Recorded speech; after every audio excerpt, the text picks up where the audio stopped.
Voilà, et c'est vrai que tout ça m'a amené aux musiques médiévales, avec du texte, le chant grégorien étant composé essentiellement sur la Bible, avec une importance vraiment mise sur le texte, justement. Et à très formateur. Et à Hildegarde de Bingen. Et bien sûr Hildegarde. Et donc ouais. Cette grande abbesse qui a non seulement soigné, qui a composé beaucoup de chants. Et alors pourquoi Hildegarde? Est-ce que c'était une révélation pour vous, cette abbesse?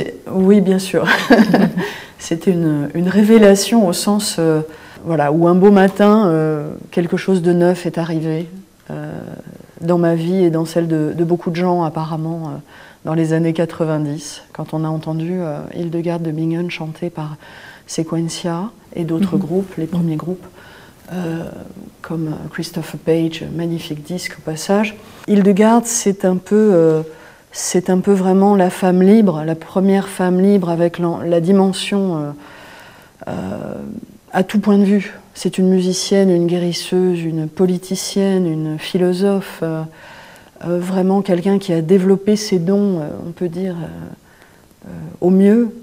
Je crois que nous n'avons pas d'autres exemples féminins du même ordre en Occident. Et sa musique est merveilleuse. Donc voilà, c'est naturel bien sûr de...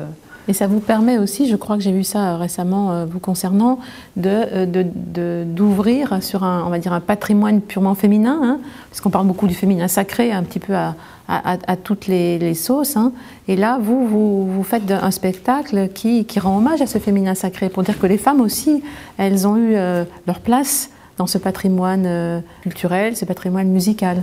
Oui, ça c'est un très très grand sujet évidemment pour nous.